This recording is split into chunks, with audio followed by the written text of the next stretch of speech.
잘 지내셨어요? 네, 안녕하세요. 네, 안녕하세요. 네. 이제 내일부터 설 연휴가 시작이 되죠? 설 연휴 맞는 기분들이 어떠십니까? 스님께서도 뭐 설 명절 맞으시는 기분이 따로 있으신가요? 아니 뭐 저는 어떠신가요? 늘상 월정사에서 설을 지냈는데요. 설에 대해서 크게 저는 그렇게 뭐 신경은 잘 안 씁니다. 아하. 그리고 개인적으로는 음력하고 양력이 좀 통일됐으면은 이게 국가적으로 너무 노동력이 좀 낭비되고 그렇죠. 사람들이 네. 이렇게 약간 들떠서 지내는 기간이 긴 것 네. 같아서 그나마 쉬는 그런 날이 좀 아쉬움이 며칠 더 있는데 왜 그걸? 네.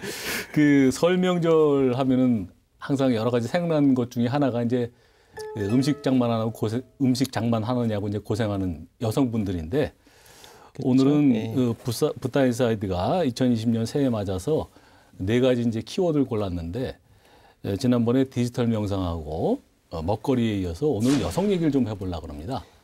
여성 얘기 중에서도 불교의 관점에서 또는 불교에서 여성들이 어떤 역할을 하고 뭐 어떤 뭐 평가를 받고 있는지 뭐 그런 점들을 좀 얘기해 보려고 그러는데요.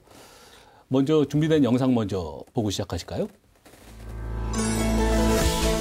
핀란드에서 세계 최연소 여성 총리가 탄생했습니다.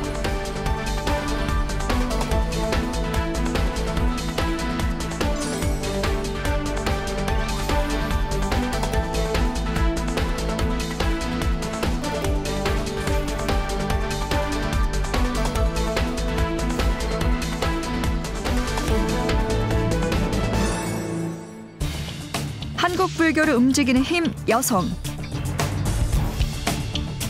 치마 불교, 보살 불교라는 불명예스러운 별칭에도 불구하고 묵묵히 한국 불교를 지탱해온 위대한 보살들의 저력.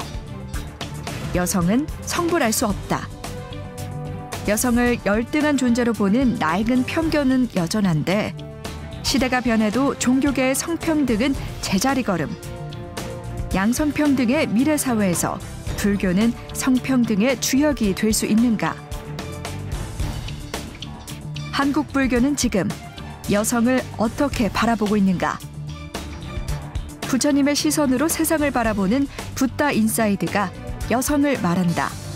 한국 불교에서 여성은 평등한가? 네, 지금 영상에서 보셨듯이 한국 불교에서 그 여성의 지위라고 하는 게 참 그 생각 나게 하는 바가 상당히 많은 주제인데 우선 그 우리 사회에서 그 젠더 감수성이라는 용어가 있죠. 요즘 많이 이제 등장하는 용어인데 좀 설명을 좀 해주시겠습니까? 예, 네. 젠더 감수성 얘기 전에 이렇게 에피소드부터 하나 하고 지나가면 제가 이렇게 2006년도인가 쯤이 되는데 한국 불교 비구니 불평등 연구 이런 이제 그 연구를 했어요. 그 설문조사도 하고. 그래서 그걸 발표를 도발적인 제목이네요. 예, 그걸 발표를 하려니까 비구 스님들이 그걸 지면에 발표하면 성가대 교수에 잘린다 이런 이제 협박을 했어요. 그래서 제가 이제 그래도 해야 되겠다. 그리고 나는 그렇게 해서 잘리면 그 대단히 영광스럽게 생각하겠다 하고 발표를 했어요. 한국 불교 체계바라요.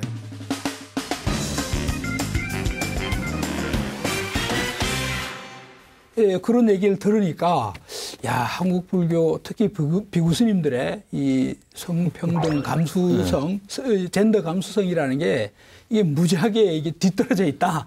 이런 생각을 그때 했죠. 아주 진하게 했죠. 체험했죠. 유 교수님 오늘 활약이 참 기대가 됩니다. 예, 그래서 이제 젠더 보통 감수성 이런 얘기는 이제 성별 차이가 있잖아요. 다름이 있잖아요. 그 다름을 충분히 이제 이해하고 또 공감하고 뿐만 아니라 이제 더 나아가면 이 그 다름으로 인한 차이로 인한 불평등이 존재해요. 차별이라고 통상 얘기하는데 그 불평등이 문제가 있다. 혹은 그게 문제가 될 수 있다라고까지 인식을 하는 그런 수준이 돼야 이제 저는 젠더 감수성이 있다라는 것이고 그게 아무런 문제가 없다. 뭐 그게 어때서 이렇게 하면 이제 감성이 이제 낳는 거고. 아, 그러니까 상대방 성에 대한 그렇죠. 그 다름에 대한 이해도, 공감 능력 이런 걸 얘기하는 거예요. 그다음에 그거로 인한 차별, 불평등 이런 것까지. 포괄한. 그런 걸 포괄한 걸. 특히 후자가 굉장히 중요하죠. 그 박 교수님 그 젠더 감수성 얘기가 나와서 그런데 뭐 젠더 관련해서 또 다른 개념들이 좀 있다면서요? 한번 설명해 주시겠습니까? 네. 일단은 뭐 사실은 이제 시작은 이제 아마 예전에 한번 들어보셨을 것 같은데 유니섹스라는 표현 들어보셨죠? 그 이제 그 패션이나 뭐 이런 거에서 이제 성별 차이 그렇죠. 없이 남녀 공용으로 나오는 이런 거부터 이제 시작이 됐다라고 보면 될 것 같은데.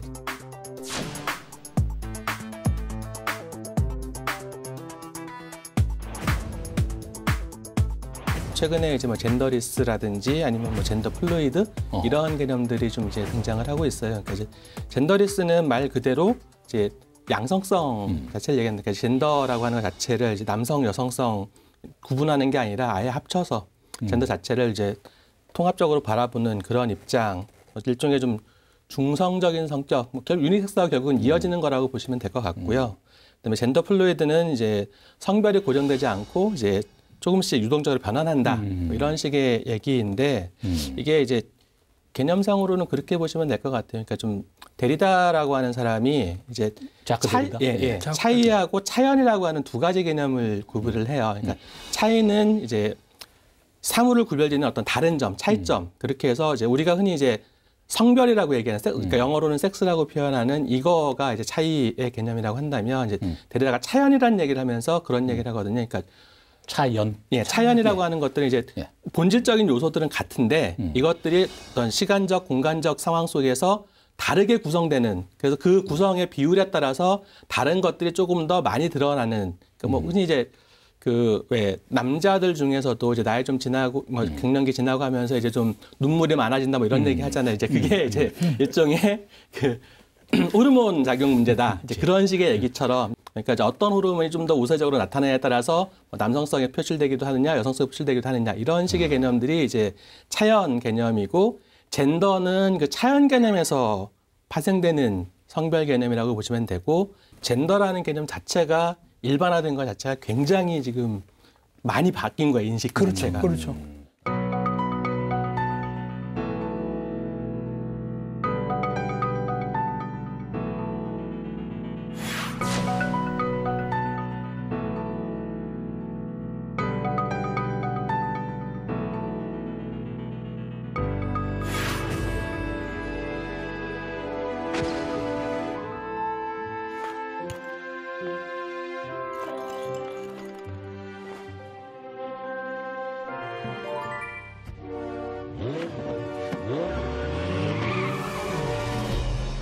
Mom, I want this one. But honey, these don't belong together. What if we change the game? 예전에는 뭐 그런 게 있었죠. 그 여아들 장난감을 다 쓰는 거 분홍색. 모아보니까 다 분홍색.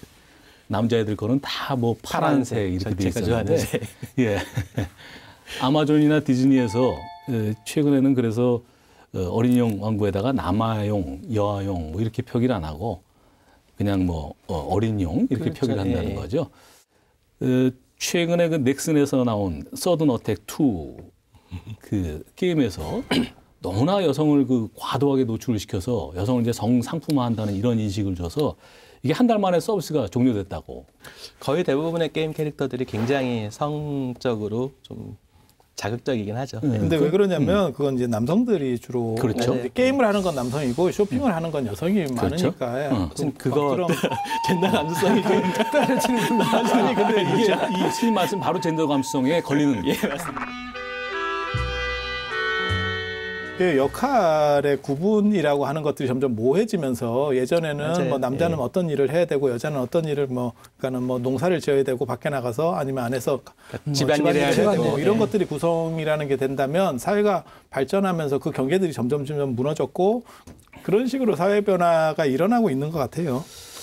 그 지금 젠더 감수성이라는 얘기가 나오는 게 결국 이제 우리 사회 전반에 성평등 의식이 확산되는 건데 우리 이제 종교계 특히 이제 불교계로 돌아와서 보면 과연 이런 젠더 감수성이라는 차원에서 봐서 얼마나 이게 현실에 부합되게 이제 움직이고 있는 건지 뭐 누구나 공감하시겠지만은 이제 그런 식으로 생각을 해보면 많이 뒤처져 있다 이런 얘기를 할 수밖에 없는 상황이죠. 그렇죠. 그 어떻게 생각하십니까? 뭐 점수를 매긴다면 몇 점을 주시겠어요? 물론 100점 만점입니다. 네. 먼저 해보세요. 이거 먼저 하면 훅 갈 것 같은 이런 안 좋은 느낌이 드는데요. 25점. 25점. 저도 한 30점. 아, 30점.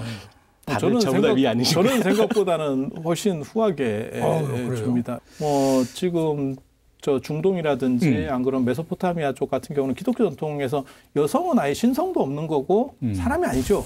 그러니까 그렇죠. 결혼하면 성도 바뀌는 거고 그런 부분들을 고려해 보면 사실 부처님 시대에는 굉장히 선진적으로 개혁을 한 건데 문제는 그 전통을 지금까지 이어오고 있으니까 이제 문제들이 좀 발생하고 있고 그리고 그것은 생각보다 보는 거하고는 또 다른 관점이 안에서 보이는 것들은 또 다르더라라고 하는 그 얘기까지 1차로 말씀을 드리고 싶습니다. 왜냐하면 이게 굉장히 많은 얘기를 해야 되기 때문에 몇 점 정도 그래서 주시듯이. 아니 저는 한 7, 80점은 줘요. 굉장히 높아요. 그럼 제가 49점이니까 이게 과반을 넘는 분은 우리 스님이 유일하시네요. 저만 보수로 이렇게. 지금 작년도에 일종의 2019년도에 우리 사회를 흔들었던 그 현상 중에 하나가 미투 운동이었죠. 미투 운동이었는데 뭐 종교계도 다르지 않았고 종교계에서도 이제 미투 운동이 여러 곳에서 이제 터져 나왔고 또 어떤 성직자도 이제 구속까지 되고 뭐 실형도 선고받고 그랬는데요. 종교계 미투 운동이 다른 데에 비해서 좀 활발하지 못할 수밖에 없겠죠. 그런 생각이 듭니다. 그 이유가 뭘까요? 어쨌든 기본적으로 종교계들은 기본적으로 성직자와 신도라고 하는 그 관계. 근데 이게 단순한 위계관계가 아니거든요. 그러니까 그냥 뭐 직무상에서의 위계관계가 아니라 이건 사실은 정신적인 위계관계를 같이 포함하고 있기 때문에 이제 상대적으로 이제 남성보다는 여성이 상대적으로 좀 지위가 낮은 상태에서 더군다나 성직자와 이런 식의 그런 위계 상황이 되면은 상당히 이제 좀 얘기하기 쉽지 않은 부분들이 좀 있고요. 그 종교계의 미투는 이거는 과거부터 계속 꾸준히 있었던 일들이에요, 사실은. 있어왔겠죠. 근데 네. 그게 그리고 종종 이제 사회적으로 이슈가 됐던 부분이기도 한데 이슈가 되고 난 다음에 바로 묻히고 다시 발생하는 그러니까 이제 그 문제가 됐던 사람들이 종교계 내부적으로 처벌을 안 받았다라는 거. 사회적 처벌은 둘째치고 대부분의 종교들이 이제 자체적으로 교단법, 종교법들이 있는데 그거 자체로도 처벌이 안 되는 부분은 그러니까 얘기해봐야 소용없어라고 하는 그런 걸 얘기하면 오히려 이게 그 더 긁어부스럼을 만들어서 우리 그 종교 집단이 전체적으로 무너진다. 뭐 그런 생각들을 해서 그런가요? 이게? 그런 측면도 있는데 그 아까 주제하고 연결하면 젠더 감수성이 이제 일반 사회도 과거에는 당연히 그렇게 했다가 이 여성 문제, 양성평등 이런 분위기 때문에 빨리 태도를 바꾸는 거예요. 그런데 우리 이제 불교 안에서는 그 감수성 변화를 더디게 하는 거죠. 쉽게 얘기하면 옛날에 했던 대로 그냥 계속 하는 겁니다. 그게 이제 지금은 다 걸리는 거죠, 이게. 사실은 의식 바꾸려면 정말 근본적으로는 경전들을 다 바꿔야 돼요. 성경도 그 젠더 감수성에 맞춰서 바꿔야 되는 거고 불경도 마찬가지고 경전들을 바꿔야 되는데 이게 쉽지 않은 일이죠, 사실은.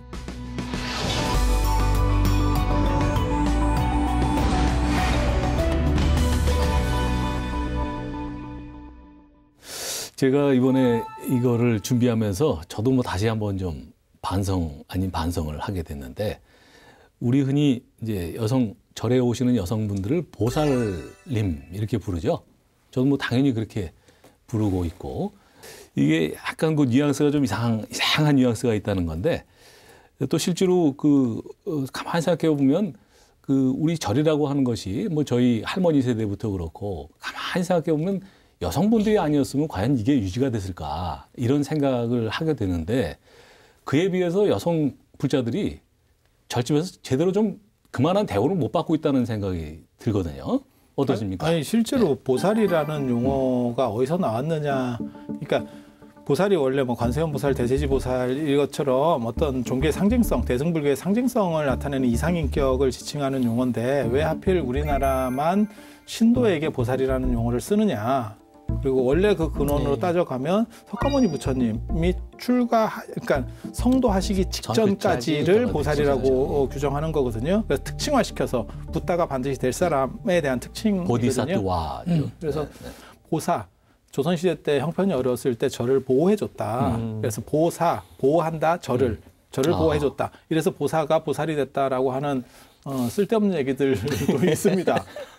약간 솔깃한 말인데 잠깐 무리인 것 그렇게 같은데요. 썼을까 싶은 생각이 약간 드는. 조선시대의 역할을 보면은 충분히 써도 될 만한. 근데 그거를 한문으로 붙여서 명칭을 만들어낸다는 건 좀 그렇고, 저는 존중의 의미로 썼을 거라고 생각해요. 고마우니까 저를 살려주는 진짜 보살 같은 분이라는 그냥 의미로 사용하다가 일반화된 게 아닌가. 실제로 이제 그 불교에서는 이렇게 특히 여성에 대해서 그러니까 어머니 혹은 뭐 이렇게 어머니라는 존재가 이제 갖고 있는 게 모든 것들을 다 포용하고 다 감싸줄 수 있고 이런 여유, 다 사랑해 줄 수 있고, 그러니까 절대적인 사랑 이런 게 가능한 존재거든. 거기에 보살을 붙인 거기 때문에. 관세음보살이 연상되죠. 그럼요. 그렇기 때문에 원래는 굉장히 큰 의미로, 좋은 의미로 이게 붙여진 게 교리적으로 틀림없는 사실이죠. 그런데 다만 이제 오늘날 이제 그거는 이제 교리적인 거고, 현실적으로 이제 역할하고 이제 지위라는 게 항상 같이 가는 것이거든요. 그러니까 역할을 이제 정말 이제 보이지 않는 곳에서 사찰에서 뭐 재정 문제뿐만 아니라 이제 일상 노동 이런 것까지 다 이제 사실을 하고 있죠. 그렇죠. 그런데 엄청난 그래서 중요한 역할을 하는데, 문제는 의사결정을 한다든지 무슨 대표를 한다든지 이런 곳에서는 이제 역할을 할 수 없는 거죠. 그러다 보니까 실제로는 굉장히 객관적으로 현실적으로 굉장히 중요한 역할을 함에도 불구하고 지위는 낳는 거예요. 그런데 생각보다 센 보살들 굉장히 많습니다. 절에 스님보다 끝발 좋은 분들 굉장히 많습니다. 아주 현장에서 느끼시는 걸 스님께서 생생하게 전달해 주셨습니다. 30-40년 절에 오셨던 보살님들한테야 뭐. 우리 유 교수님 그 옥야경이라는 게 있다면서요? 이와 관련해서 한번 좀 말씀해 주시죠. 그러니까 이제 급고독장자 이렇게 기원정사 부처님께 이제 기진한 아주 대부호였죠. 그 며느리인데 이제 시아버지라든지 남편이라든지 이런 이제 그 가정에서 이 대접을 잘 못했던 것 같아요. 그래서 이제 불만이 있어서 이제 부처님께 이제 고하니까 이제 그 여성들이 갖고 있는 10가지 이제 나쁜 것 이런 걸 얘기를 이제 하셨어요, 실제로. 그래서 뭐 이 출생시 부모들이 이제 굉장히 실망한다. 딸을 낳았다고부터 시작해서. 아, 그게 부처님 말씀이세요? 예, 오경 초기경전, 옥야경이라는. 그 당시 인도 문화. 이 10가지가 쭉 쓰여 있는데, 저는 이제 마지막 부분 특히나 뭐 어릴 때는 아버지한테 의존해야 되는 존재고, 커서 결혼해서 남편한테 의존해야 되고, 늙으면 자식한테 의존해야 되고. 우리나라의 3종 지도네요. 그렇죠. 그런 이제 존재. 그게 이제 8, 9, 10 이렇게 항목에 쭉 있어요. 그러니까 그런 식으로 이제 여성이기 때문에 나쁜 것 이런 것들이 이제 쭉 있죠. 그게 실제로 초기경전에 나오는 이야기입니다. 그 사회 분위기 때문에 그렇겠죠. 뭐 그 당시에 부처님께서. 근데 이제 초기경전도 그렇지만 사실 이제 부파불교에 와도 이제 여인 오장설, 여인이 절대로 이렇게 될 수 없는, 깨달음으로 갈 수 없는 이런 5가지 장애들을 갖고 있다는 거죠. 거기다가 이제 뭐 대승불교, 법화경 이렇게 오면 이제 아까처럼 여성 성불 불가능성, 그러니까 그래서 변성 성불을 해야 된다 이런 데까지 이제 가는 이런 흐름이 쭉 있죠. 부처님 당시 시대상을 보면 여성의 지위가 어땠냐면요. 만우법정 같은 데 보면 뭐라고 나오냐면 여성을 죽인 사람은 그러니까 살인죄로 대우를 받는 게 아니고, 그거는 물건을 훔친 것 같은 대우를 받는 거예요. 그러니까 그거는 손괴죄, 재물 손괴죄하고 같이 가는 거예요. 그리고 남성이 없고 여성만 있는 가구는 그거는 집이 안 사는 가구로 쳐서 가산을 정물할 수 있는 독립된 인격체로 안 보고 있던 상황이라는 거를 전제로 해야 됩니다. 그래서 동아시아보다 오히려 여성 지위가 낮아요. 동아시아는 성이라고 하는 거는 그대로 존재하고, 그다음에 사람을 죽이면 살인죄로 그대로 가요. 그에 비해서 인도는 더 여성에 대한 지위가 낮았던 거예요. 그래서 그런 점을 고려하고 지금 얘기들을 좀 들으셔야 돼요. 아, 그렇군요. 네, 맞습니다. 요거와 이어서 이제 한번 좀 더 얘기를 해보면 지금 현실적으로 지금도 영향을 미치고 있는 것이 소위 8경계법이라는 게 있죠. 이런 겁니다. 예를 들면 젊은 비구 스님은 연로하신 비구니 스님의 인사를 앉아서 받는 것이 당연하다. 이거 참 이해가 안 되는 건데 이런 것들인데 뭐 당연히 시대에도 맞지 않고 불교의 근본 가르침과도 맞지 않죠. 예. 그 스님께서 한번 좀 설명을 좀 해주시겠습니까? 그 스님 계신 그 승단에서도 이런 일들이 자주 있는가요? 실제로 많이 목격을 하시는가요?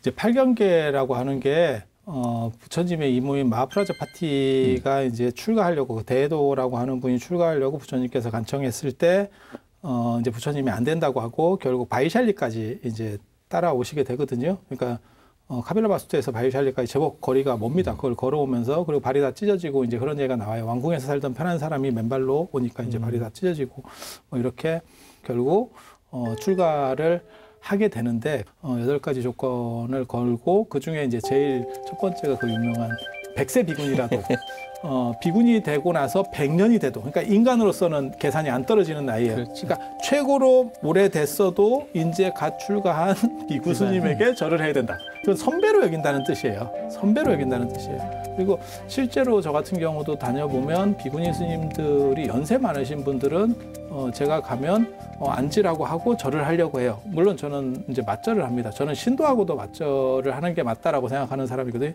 얘는 상호예다 이렇게 생각을 하기 때문에 물론 뭐 젊은 비구니 스님들은 그렇게 안 합니다. 약간 뭐 이런 젠더 감수성.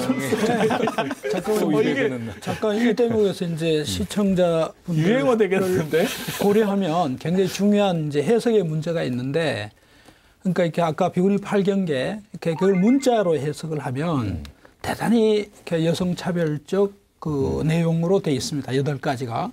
그런데 이제 제가 사회학자로 사회학적으로 보면 이 엄청난 진보적 조치라는 거예요. 그러니까 그 제가 혼자 이렇게 해석하는 게 아니라 실제로 이제 불교학자 중에 라트나팔라라고 스리랑카 학자인데 예, 이분도 역시 이제 사회학, 인류학을 전공하고 불교를 한 분인데 예, 당시에 아까 우리 스님 말씀처럼 인도의 여성의 지위라는 거는 그 천한 존재였다는 거죠. 그래서 그런데 아까처럼 부처님 양모를 3번이나 이제 거절을 하고 아까처럼 그 바이샬리까지 이제 계속 걷는 동안에 엄청나게 고생을 시키는 것을 대중들이 다 보게 한다는 겁니다.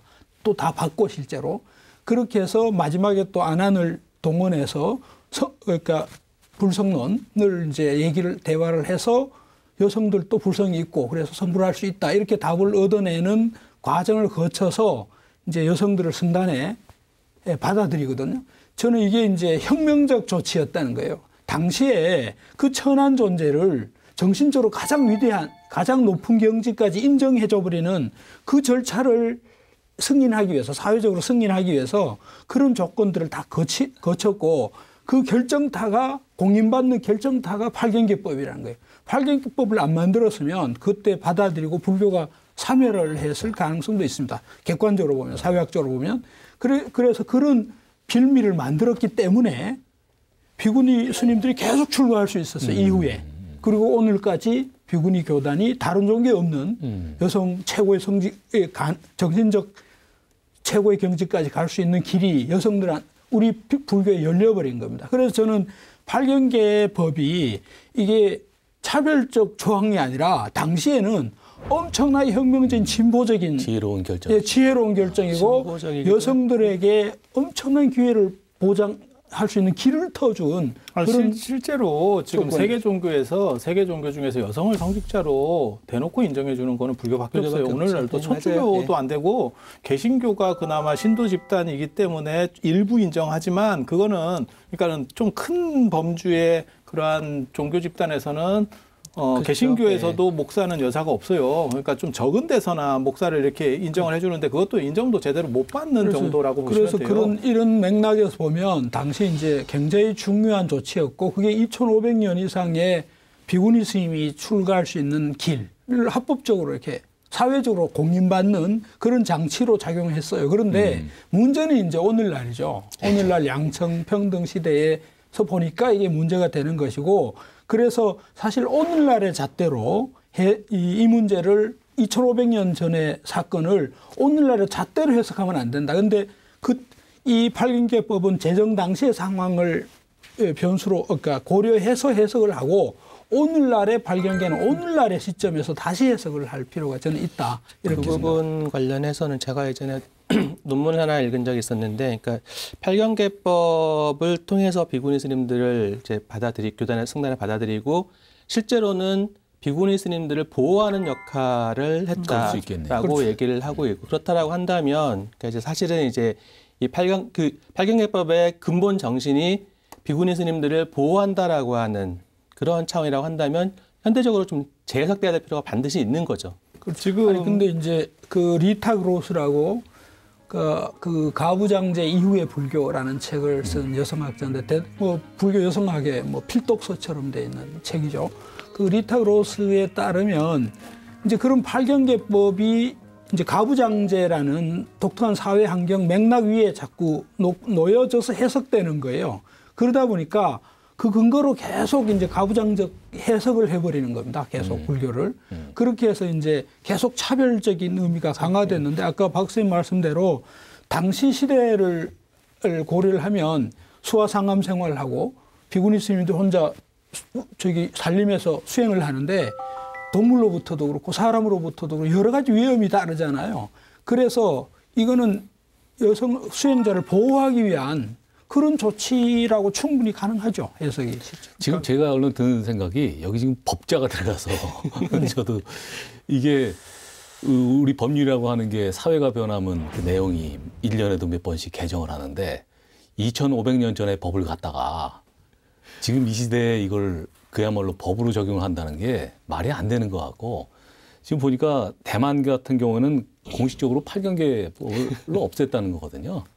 그 우리나라에서도 공식적으로 그렇게 좀 선언할 필요가 없을까요? 없앨 방법이 없어요. 그러니까 대만에서 그렇게 했으면 대만 자체가 지금 저건 불교가 아니고 새로운 불교라는 인식 속에서 움직이지 않으면, 그러니까 원불교처럼 아예 다른 식으로 나가지 않으면 저거는 불가능합니다. 그 이유는 뭡니까? 불가능하다고 생각하시는 제가 이제 율장 전공자로서 말씀을 드리면 종교법은 특수법이라고 보는 거예요. 그러니까 일반법은 합리성에 의해서 바뀔 수 있는 거고 사회적 구성원들 아니면 그 조직의 구성원들에 의해서 이건 얼마든지 바뀔 수 있는, 그리고 그건 어차피 법은 살아있는 거잖아요. 그리고 이 문제는 실제로 부처님께서 열반하시고 나서 안한과 가섭 사이에 논쟁이 붙었을 때 그때 안한이 뭐라고 얘기하는 거냐면 율장을 결집을 끝나고 나서 안한이 동참한 뒤에 다시 그 얘기를 들려주니까 부처님께서 소속에는 폐지하라고 그랬다.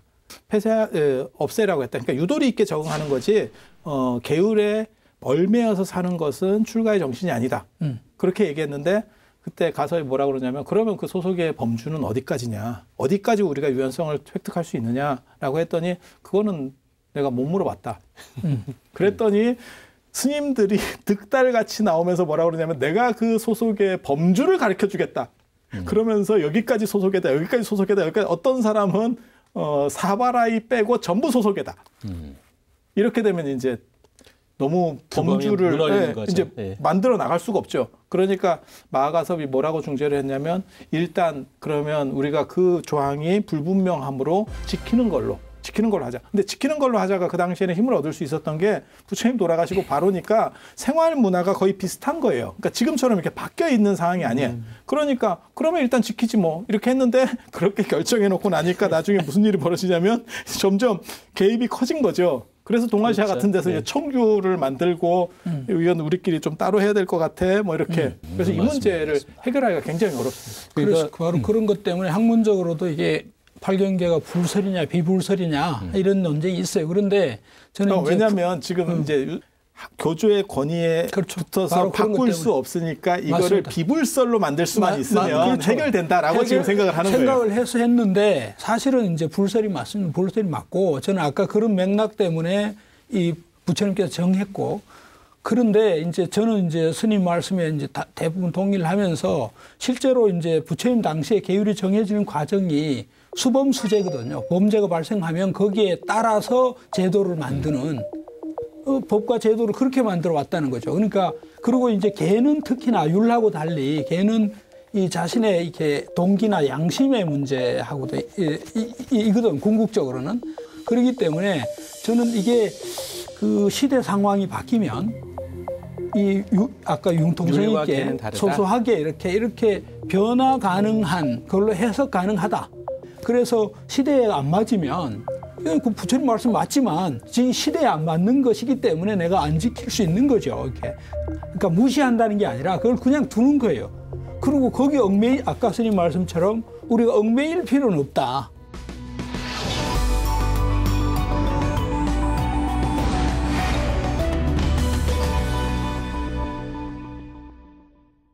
네, 불교 안에서 여성의 권익을 고민하는 게 우리나라만의 문제는 아니죠. 지금 대표적으로 남방 불교권에서 여성 불자나 비구니 스님들에 대한 차별이 우리나라보다 더 심하다고 그러는데 세계 불교 여성 협회 샤카디타 인터내셔널 회장을 맡고 계신 텐진 빠모 스님의 말씀을 영상으로 준비를 했는데요.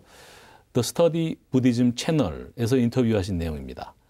불교에서의 여성의 역할에 관한 말씀이신데 한번 보실까요? Traditionally, women didn't have much of a role in Buddhism.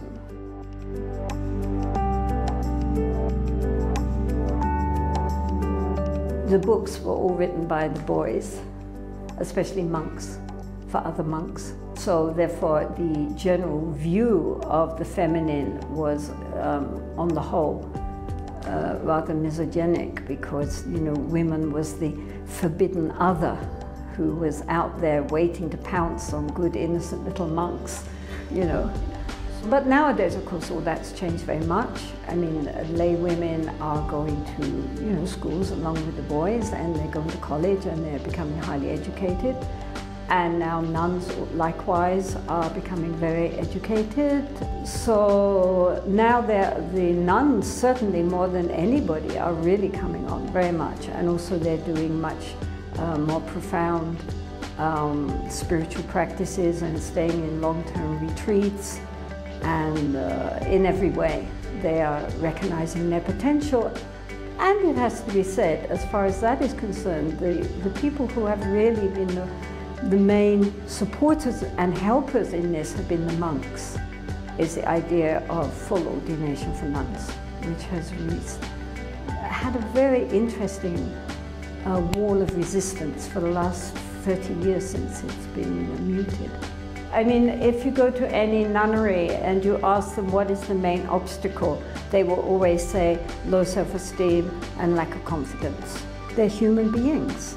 It's not one is more superior than the other one. 예, 지금 영상 보셨는데요. 텐진 빠모 스님은 작년에도 우리나라에 다녀가셨습니다. 그 43년에 영국에서 태어나셨고 64년도에 서양 여성 최초로 티베트 불교의 여승으로 기회를 받았다는데요. 지금은 세계적인 명상가로 일명 여성 붓다로 불리기도 하시는데요. 지금 현재 세계적으로 보면 비구니 조직을 인정하는 데가 우리나라하고 중국밖에 없다고 하죠. 스님, 다른 불교 국가의 상황은 어떤가요? 티베트 불교에는 비구니 스님이 없거든요. 이유는 뭐냐면 티베트는 인도 불교의 맨 마지막이 넘어가는 거거든요. 그래서 밀교 쪽이 넘어가서 되는데 그 시절에는 벌써 인도에서 비구니 승단이 없어졌습니다. 이유는 뭐냐면 불교가 이제 점차 이슬람이 발흥하면서부터 점차적으로 무역로가 차단되고 그래서 점점 이제 경제력이 떨어지게 되거든요. 경제력이 떨어지면 사회적 약자가 먼저 죽어요. 그래서 비구 승단보다 비구니 승단이 먼저 무너지는 거고 비구니 승단이 정족수를 갖추지 못하면 그러니까 수계의 구성 인원 전체를 갖추지 못하면 더 이상의 비구니를 만들어낼 수가 없는 거죠. 그래서 티베트로 불교가 들어가기 전에 벌써 인도에서 비구니 승단이 사라진 상황이에요. 영국이나 프랑스 식민지를 거치면서 비구니들이 이제 이렇게 위치도 낮고 하는 과정에서 숫자가 정족수 문제가 또 벌어지는 거죠. 그래서 지금 숫자가 없는 거예요. 그러니까 수계 인원의 최소 숫자, 그러니까 10명. 그래서 그 10명이라고 하는 숫자를 만들 수가 없는 상황이 되는 거고 그러면 외부에서 다른 이제 나라나 다른 외국인을 수입해 와야 되는 거죠. 그렇게 수입해서 수계를 했을 때 그 정당성을 우리가 인정할 것이냐의 문제가 벌어지는 거고 그리고 또 아이러니하게도 티베트 불교나 그다음에 남방 불교하고는 다른 동아시아의 북방 불교권에만 지금 이 전통이 남아 있으니까 이거를 갖다가 그렇죠. 우리가 쓸 수 있느냐에 대한 문제도 벌어지는 거니까 같은 불교라도 결이 다른 거죠. 사실은 비구니 승단뿐만 아니라 비구 승단도 남방 불교들은 거의 붕괴돼 있었잖아요, 사실은. 근데 이제 아까 비구니 계를 받거나 이런 분들은 아닌데, 그러니까 비구니는 아니죠. 지위는 아닌데, 그러니까 태국이나 이제 스리랑카나 뭐 남방에 여성 수행자들이 있어요. 실제로 불교 비구니 스님처럼 똑같이 행동을 합니다. 그러니까 계만 안 받았을 뿐이에요. 그러니까 저는 그런 분들이 아까 이제 태국의 뭐 메치라든지 여기 스리랑카의 다사실라마 이런 라마따 이런 분들이 이제 집단이 있는 거죠. 우리 식으로 말하면 수녀죠, 수녀. 그러니까 그런 계는 성직자는 아니고 그렇죠. 성직 계를 받은 인정된 적은 아니지만 집단을 형성하고 있고 조직을 갖고 있는 거예요. 그러니까 저는 그런 분들이 이제 한국 비구니 교단에 이제 관심을 기울인 이유가 이게 어떻게 이제 계를 이제 수계를 하고 전통이 다 없어졌으니까 이걸 다시 어떻게 복원할 수 있을까? 뭐 이런 점에서 이런 분들의 잠재 능력, 그러니까 잠재화된 이런 분들의 앞으로의 변화가 이제 미래에 굉장히 중요한 변화의 계기가 될 거다 이렇게 생각을 합니다. 네, 그래서 지금 텐진파모 스님도 64년도에 출가를 하시긴 했는데 계는 73년도에 홍콩에 가서 비구니계를 받으셨네요. 그리고 또 그렇기 때문에 뭐 그런 원인이겠죠. 비구니 승단이 없는 국가의 비구니 스님들에게 합동으로 수계를 주자는 세계 비구니계단 설립운동을 벌이고 계시다고 그렇게 하네요. 네. 이 교수님 우리 샤카디타 부다의 딸들이라는 얘기가 나와서 그런데 지금 세계 불교 여성 불교의 이슈에 대해서 좀 간단히 설명해 주실 수 있을까요? 네. 그러니까 이제 지금 방금 말씀하신 것처럼 어쨌든 그 비구니 교단 형성 설립 이게 이제 아까 우리나라하고 이제 그 중국 외에는 없는데 실제로 많은 여성들이 부처님 법에 따라 실제로 살고 수행하고 있는데 계를 못 주는 거예요. 계단이 없어서. 그래서 이제 비구니 교단을 어떻게 하면 건설할 것인가. 그래서 그 한국에 이렇게 방문도 하고 그 전국 비구니 회관도 방문을 하고 그리고 샤카디타도 아마 의장들을 우리나라에서 주로 좀 많이 하고 주도를 아마 할 겁니다. 그래서 우리나라로부터 어쨌든 벤치마킹을 해서 나름대로 이제 교단을 아까 만들려는.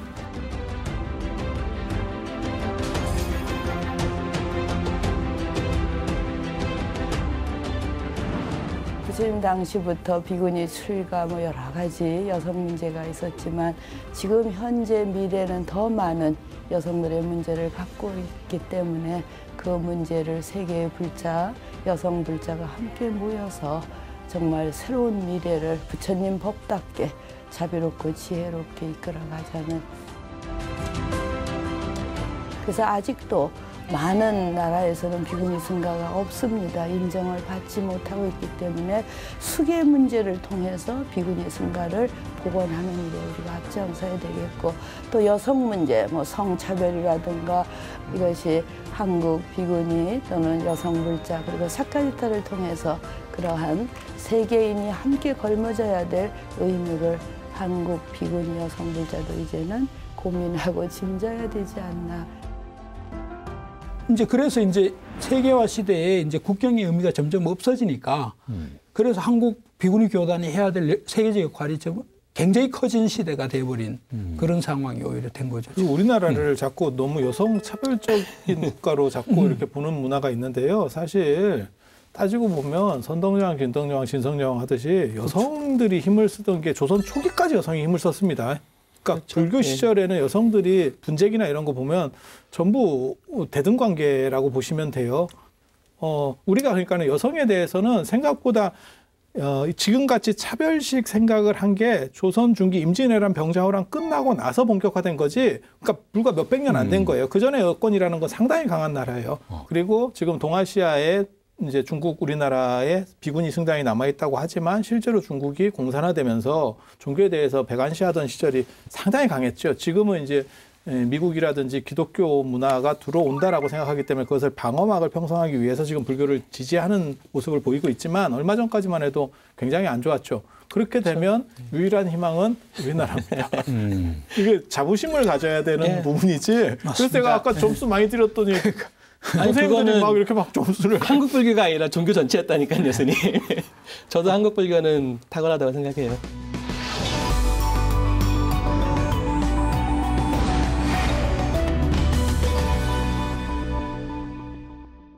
이제 그 세 분 말씀을 들어보니까 뭐 저도 그렇게 생각을 하는데 다른 불교 국가에 비해서는 그래도 우리나라 비구니 스님들이 상당히 그 좀 권리를 누리고 계신다 그럴까.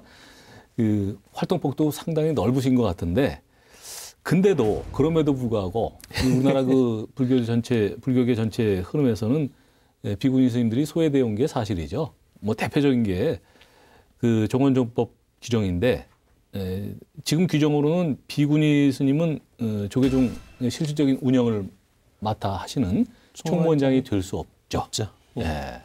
왜 그렇습니까? 규정에 이제 비구로 한정한다 이렇게 돼 있으니까 그다음에 교구 본사 25개 교구 본사가 전부 이제 비구 교구 본사니까 교구 본사장도 될 수 없는 것이고.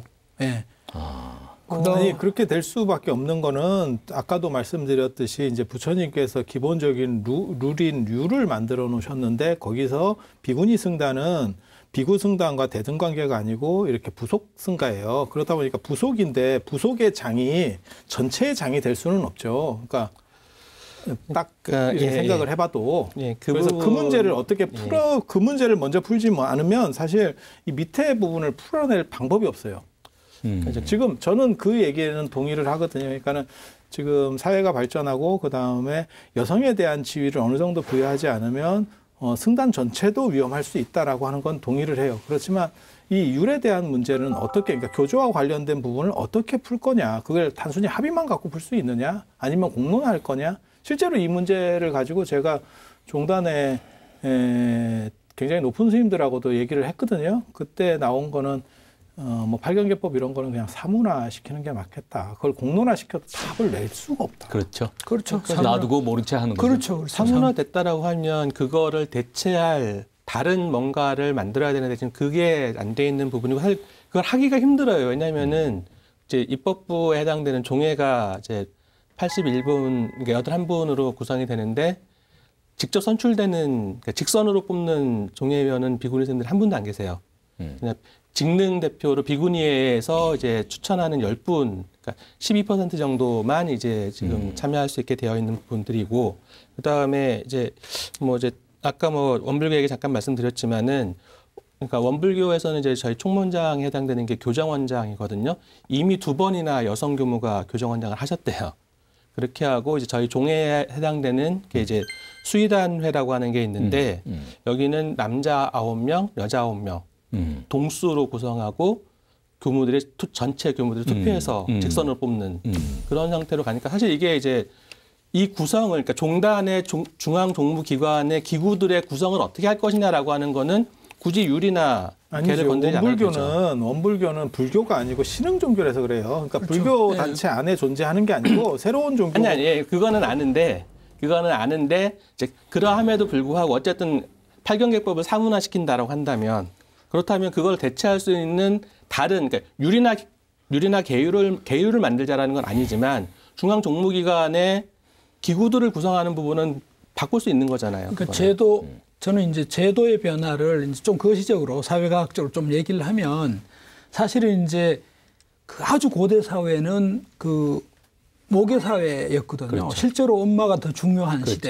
시대였고 그다음에 이제 농경 사회가 되면서 그렇죠. 이렇게 남성들의 권력 이런 것들이 굉장히 중요해지니까 이제 가부장제 남성 중심의 사회가 됐는데 지금 탈산업 시대, 정보화 시대, 무슨 AI 시대 이런 시대에는 여성들, 남성들의 노동력 차이가 그렇죠. 없을 뿐만 아니라 필요가 없죠. 근력 차이는. 그렇죠. 특정한 영역에서는 여성들이 더 잘할 수 있는 것들이 있어요. 실제로. 이런 시대에 시대적 요구를 반영을 하려면 그래서 불교가 발전을 하려면 그러니까 여성들의 그 장점들을 혹은 또 비구니 스님들의 장점들을 우리가 사장시키고 제도적 굴레 때문에 혹은 제도적 억압 때문에 억압되는 게 아니라 이것을 발현시키고 자꾸 키워줄 때 비구니 스님들도 성장하지만 불교가 발전하는 거예요. 문제는. 그래서 저는 이런 지금 이 시대에는 필요에 의해서 제도가 굴레가 되고 제도가 족쇄가 된다면 저는 제도 개혁을 해야 된다라고 주장을 하는 거죠. 그러니까 그런 점에서 이제 저는 아까 그 종회도 중요하지만 사실은 이제 특별 기구들을 만들 수도 있어요. 그러니까 전국 비구니회 같은 것들을 종법 기구로 좀 인정을 승격시켜 준다든지 무슨 뭐 이런 조치들을 취하면 점차 역할을 하는 거죠. 그래서 저는 비구니 스님들이 할 수 있는 역할들을 이 시대에 자꾸 우리가 의도적으로 좀 신설을 하고 제도를 바꾸고 새로운 제도를 또 만들어주고 그렇게 해서 역할을 장려하는 쪽으로 가야 한국 불교가 발전한다. 지금 조금씩은 가고 있어요. 그러니까 부장 중에서도 재무부장 자리를 하나를 주는 거고 조금씩은 배려를 하는데 속도의 문제죠. 박 교수님께 한번 여쭤볼게요. 지금 조금 그 얘기를 좀 달리해서 우리 그 비구니 스님, 우리나라의 비구니 스님의 최고 법계가 명사라는 칭호죠. 예. 우리나라에 몇 분이나 받으셨어요? 7분하고 얼마 전에 10몇 분 더 받으셨죠? 비구 스님들에 해당되는 게 대종사 거기에 상응하는 거군요. 2007년 종단 역사상 처음으로 7명의 비구니 스님들이 최고 법계인 명사 법계를 품수한 지 12년 만에 11명의 새로운 비구니 명사가 탄생했습니다. 비구 대종사에 해당하는 비구니 최고 법계인 명사 법계는 승납 40년 이상의 수행자에게 주어지면서 수행력과 지도력의 상징이기도 합니다. 이날 11명의 명사 법계 품수로 비구니 명사는 전 전국 비구니 회장 광우 스님과 명성 스님을 포함해 모두 13명이 됐습니다. 저는 이제 세 분 말씀을 쭉 들어보니까 저는 이제 세 분만큼 이 뭐 종단의 정원종법의 전문가는 아닌데 그래서 법률가니까 이런 생각이 들어요. 이제 총무원장은 비구로 제한한다. 이 규정은 총무원장은 비구니는 될 수 없다 이 얘기잖아요. 그렇죠. 그 얘기를 뒤집은 얘기 아니에요. 그건 마치 뭐 우리나라의 대통령은 남자로 뭐 제한한다든가 국무총리는 남자로 제한한다는 이런 건데. 이렇게 박아놔야 되냐 규정에. 왜냐하면 그 법 규정이라고 하는 게 상징적인 의미가 있고 그걸 대하는 사람들한테 어떤 시그널을 주는 거거든요. 그렇죠. 근데 그런 점에서 보면 글쎄 저는 좀 문제가 있는 거 아니냐 이렇게 이걸 박아놓는 게 그죠? 누구는 안 된다라는 거잖아요 지금 이 시대에. 뭐 그런 느낌이 듭니다. 돼야 되는 자격을 조건 걸어놓는 게 아니라 안 되는 자격을 걸어놓은 거는 조금 문제가 있긴 그렇죠. 하죠. 그 박 교수님 또 하나 좀 여쭤보고 싶은 게 여성 출가율 감소 문제를 말씀해 주셨는데 어디에 원인이 있다고 생각하세요?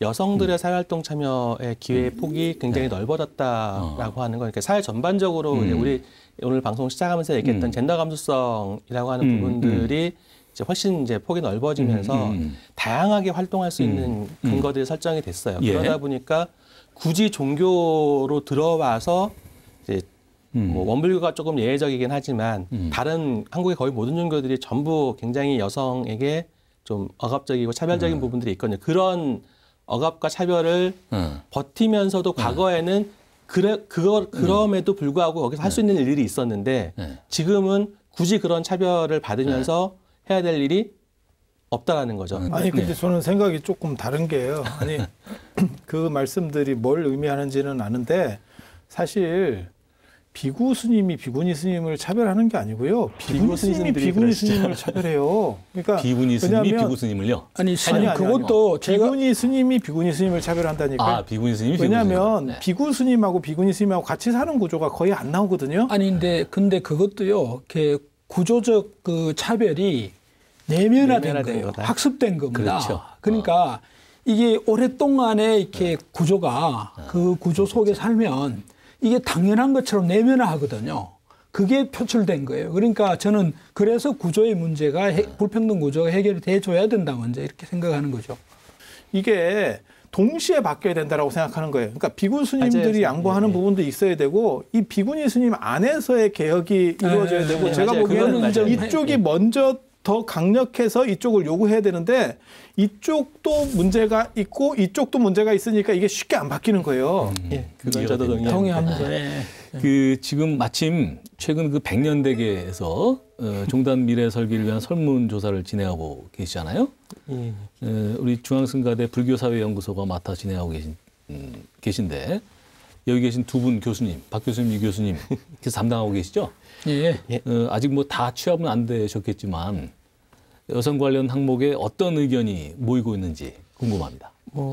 일단은 이제 뭐 좀 말씀드릴 수 있는 건 일단은 좀 중간 집계라는 점에서 좀 바뀔 수 있다라는 점 말씀을 드리는데 우선은 이제 포살 참여하시는 스님들을 대상으로 지금 조사를 하고 있거든요.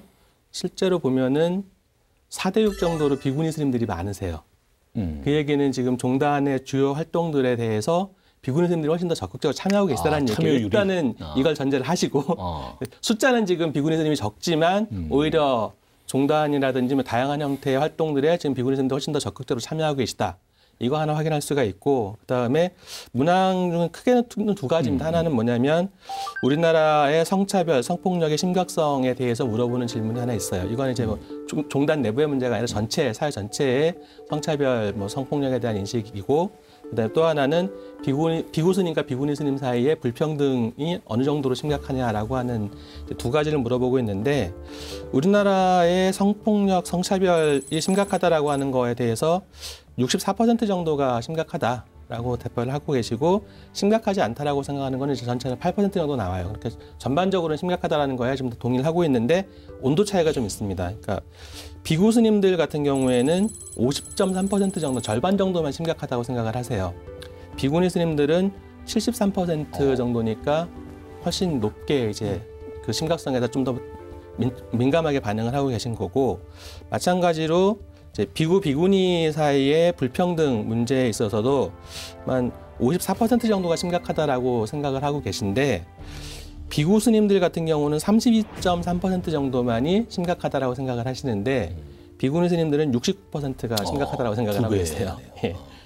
거기다가 이제 그러니까 이번에 한 100여 개 문항을 이제 총체적으로 물었습니다. 신도부터 시작해서 종단 운영까지 계율까지 다 물었는데 그 100여 개 문항에서 그 비구 스님과 비구니 스님 차이, 그러니까 우리가 이제 그걸 보통 성별 차이라고 그러는데 성별 차이가 계속 교차 분석에서 유의미하게 나타나는 겁니다. 그건 뒤집어서 얘기하면 뭐냐면 모든 이 질문에 대해서 생각이 좀 다르게 나타나요. 그 편차가 다르게 아까 이제 비구니의 성차별에 대해서 어떻게 생각하냐 했을 때 이제 비구니 스님들의 응답하고 비구 스님 응답이 20%씩 30%씩 차이 나잖아요. 그런 것처럼 다른 문항에도 그렇게 차이가 나는 거예요. 그래서 저는 이제 이번에 이걸 보면서 이제는 비구니 스님들의 생각들을 이렇게 무시할 게 아니라 좀 적극적으로 반영을 해줄 필요가 있다. 주목을 해줄 필요가 있다. 그래야만 한국 불교가 좀 미래지향적으로 발전해 갈 수가 있다. 왜냐하면 비구니 스님들의 미래지향은 둘째치고 생존. 그러니까요. 맞습니다. 생존. 생존이에요. 네, 생존. 그러니까 비구니 스님들의 욕구와 바람과 이런 것들을 반영해서 뭔가 역할을 할 수 있도록 길을 터주는 게 저는 이 생존에 우리 한국 불교의 생존에 반드시 필요한 조치라고 생각이 들었습니다. 네. 지금 논의가 안 된 부분 중에 뭐가 있냐면요. 그러니까는 지금 전혀 드러나지 않은 거는 지금까지 우리가 얘기한 거는 비구니 스님 간의 얘기만 했는데 사실은 신도가 여성인 부분도 문제가 있어요. 그렇죠. 그리고 신도가 여성이다 보니까 비구 스님을 선호해요. 그래서 비구 스님은 예를 들어서 아무것도 없는 사람도 오히려. 절을 만들기가 쉬운 반면에 비구니 스님들은 그 유동성도 많이 떨어져요. 그리고 오히려 저희 생각에는 여성분들이 비구니 스님을 더 선호할 것 같은데. 그러니까 지금 연세들이 이제 신도분들이 연세가 많기 때문에 남성에 대한 이렇게 뭐라 할까 권위 안 그러면 의존에 대한 부분이 존재하고요. 또 뭐가 있냐면 여성에 대한 차별이라고 하는 게 있어요. 여성에 대한 차별. 맞아요. 그래서 연세가 많으신 어른은 비구니 스님 절에 다니다가도 이제 뭐 부모님이 돌아가시거나 뭐 누가 돌아가셨어요. 오빠가 돌아가셨어요. 그럼 쟤는 천도제 지내려면 비구 스님 절로 가거나 안 그러면 그 비구니 스님 절에서 지내더라도 제가 따로 얼마를 더 추가로 할 테니까 비구 스님을 좀 모셔주시면 안 됩니까? 이렇게 맞아요. 얘기하는 게 현실이에요. 그러니까 이 부분도 작동을 하고 있는 거예요, 사실은. 그러니까 이제 그게 세대의 문제가 있는데 과거에 스님 말씀이 맞습니다. 과거에 이제 노보살들은 기도빨도 비구 스님들이 기도빨이 받지 비구니 스님들 안 받는 이런 표현까지 제가 들었어요. 근데 그게 이제 저는 그렇게 말씀하시는 보살들의 내면화된 성차별의 내면화가 이제 돼 있고 그래서 기도를 하더라도 비구 스님들이 기도를 해줘야 이제 기도빨이 먹힌다는 거죠. 이런 이제 현상이 사실 있는 거 사실입니다. 사실인데 저는 이것조차도 이제 점점 변화돼야 되고 우리 신도들의 이제 저는 의식개혁도 일부 필요하다고 생각하거든요. 신도들 역시도 이 시대를 살아가잖아요. 동시대. 그래서 신도들도 이제 신행 부분에서 그런 부분들은 점차 바뀌어져야 이 젠더 양성평등 시대에 맞는 흐름으로 우리가 복귀를 한다 이렇게. 네. 이제 마칠 시간이 거의 다 됐는데요. 오늘 주제와 관련해서 뭐 짧게 한 마디씩 좀 정리를 해주신다면. 저는 좀 종단적인 차원에서 스님들 그다음에 사실 신도들과 같이 이건 왜냐하면 아까 말씀하셨던 것처럼 신도들도 바뀌어야 되고 스님들도 바뀌어야 되고 스님들은 또 비구니 스님들 다 같이 바뀌어야 되는 문제이기 때문에 종단 전체가 이 젠더와 관련돼 있는 교육들을 좀 본격적으로 했으면 좋겠다는 생각이 들어요. 이 교수님. 저는 이제 한국 비구니 교단이 한국 사회가 세계적으로 수출할 수 있는 수출품 중에 가장 위대한 수출품 중에 하나다. 한류군요. 그러니까 뭐 BTS, 방탄소년단이든지 무슨 한류든지 이것 능가하는 엄청난 수출품을 우리가 갖고 있는, 갖고 있다 이렇게 자부심을 가져도 좋을 것 같습니다. 세계 종교 중에서 최초로 성직자를 인정한 게 불교인데 불교가 지금 오늘날 이런 얘기를 들어서는 안 되겠다. 그 부처님 정신으로 다시 돌아가서 오히려 여성에 대해서 더 선제적으로 이끌어가고 사회를 계몽할 수 있고 그다음에 이런 젠더 문제에 대해서도 훨씬 더 유연한 태도를 취하는 게 부처님의 정신에도 맞는 거고 현대 사회를 계몽할 수 있고 견인할 수 있는 필수 조건 중에 하나다. 예.